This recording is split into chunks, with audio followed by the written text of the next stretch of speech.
Welcome to Bloodbath and Beyond. Today we review Scare Campaign. Be careful who you prank.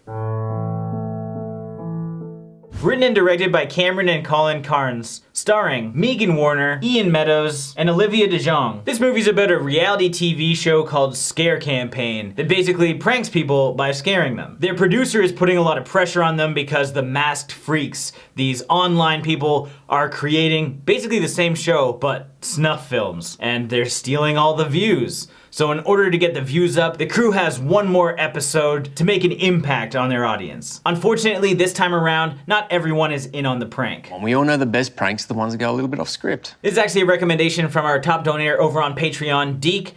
We actually did a trailer reaction for this a couple years ago when we did one for Fear Inc. and potentially An Escape Room, because there was a bunch of movies coming out all at the same time with this kind of concept. But we never ended up checking this out, so let's get into our likes. I, for one, really enjoyed this story. I'm a sucker for, like, a camera crew going to, like, an on-site location and then shit hits the fan. Grave encounters, skeleton crew. It's because you know something's going to happen to these people and you're just waiting for it to happen. Yeah, you're trying to figure out, okay, what's the twist? Is everybody in on this prank? And is there going to be a double cross? Is there going to be a triple cross? What exactly is going to happen? Is there going to be some kind of paranormal activity that these people will actually experience? You don't really know. And I would advise not watching the trailer, even if you did see our trailer reaction. I just ignore that. Because the less you know about this movie, the more you'll probably enjoy it. It does a nice job playing with the cinematography because you do have the found footage aspect in some situations, but not all of it. So it's not like a run and gun found footage, shaky cam kind of movie, but you do get some candid shots for all you voyeurs out there. And you get some POVs which help you kind of get into the reality aspect of the film. And the story is well paced because they do it in such a way that as you're watching the movie, it feels as though you're watching an episode of Scare Campaign. So you're getting it in different segments, but what's nice about it is you get the episode aspects and then you get the behind the scenes. And as you're watching the new stooge go through the current episode, you know when things are going to happen, but you don't know how the characters are going to react. And I think that's what makes it really fun. And it makes it lightweight as well. It kind of reminded me a little bit of Leslie Vernon, where, you know, you kind of see the slasher behind the scenes and seeing how a show like this might be done. Okay, Dick, can we check the fluoros? Great. Although this seemed a little bit more intricate than this shitty ass Ghost Hunters show that we watched where the guy just made fudge for an hour. Can I try? Sure. Okay. I didn't realize how much hand-eye coordination and timing you need to do this. Now let's just sit here for 12 minutes while we just look at the ground and we talk to each other. Did you hear that? No? Let's review the footage. Okay, now let's tamper with the footage to make it sound like something. Do you feel that moisture in this room? It just rained yesterday, but man, some paranormal entity is just like moistening the room. It's making it damp.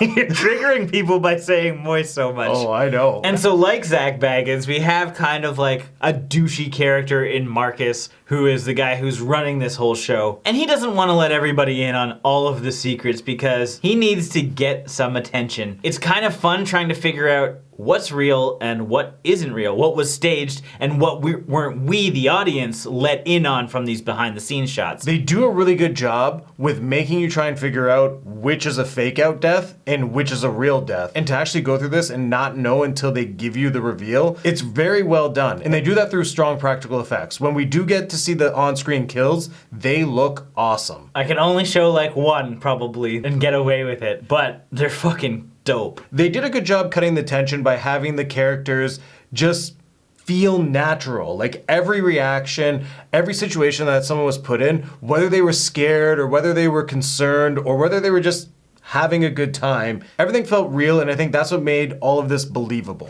JD, sorry, buddy. You're gonna have to save that carry gag for another day. Are you serious? I made up 3 gallons of my special recipe for this. And so the acting had to be really strong as well because we need to believe these people are either in on it or not in on it, or are just being as shocked as we are when something happens. They fooled me. The first Stooge was the best. That guy was actually really funny. That's when we weren't even sure that this would be that lightweight. It was just kind of like, wait, is this guy just a really bad actor, or is this a comedy movie? We couldn't tell. Listen, I think we got a bit of a situation down here. George, what is it? There was a delivery. A girl. She opened her fucking eyes.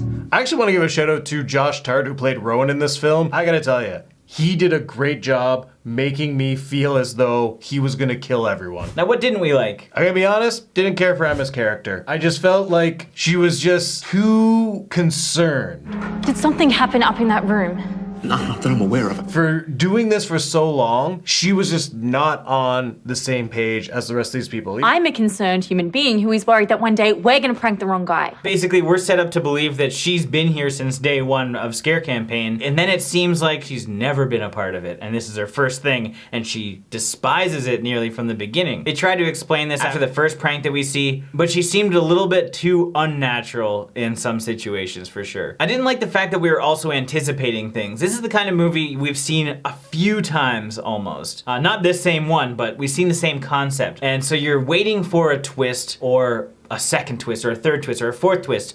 You're trying to figure it all out. And you're gonna keep guessing, and some of your guesses are gonna be right, some of them are gonna be wrong, but because you're guessing so frequently, the one that's right, you're like, ah, yeah, I knew. And it kind of doesn't have the same impact as I think that it should have. As long as you can differentiate in your storytelling by giving us a chance to know that there's going to be a twist, but not make it as obvious, then you've done a good job. And in this film, they've kind of planted too many seeds to make it an obvious twist. Definitely. Now it's time for our final thoughts and ratings. I really enjoyed Scare Campaign. It's a fun movie, both in concept and execution. I like the way that it was all put together. The practical effects are awesome. And for the most part, our acting is pretty solid because you're not too sure who's playing to the camera and who is just completely oblivious to what's happening. The location of being in a big asylum is pretty cool, and the cinematography to kind of showcase it all is great, both in the regular camera and the found footage style. I did find some issue in the fact that you kind of expect a twist, and I don't really like that. That's like going into Shyamalan movies. You're always just like trying to poke holes in everything. And that's not always the best way to experience something, so if you just chill out. 420, adult beverages, and don't think too much, you'll be shocked at times, I think, maybe. I'm not too sure.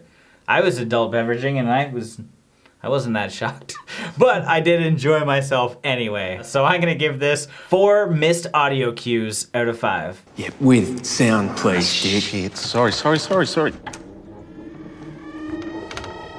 I had a really good time watching this film. I enjoyed the story, and I really liked how it all played out.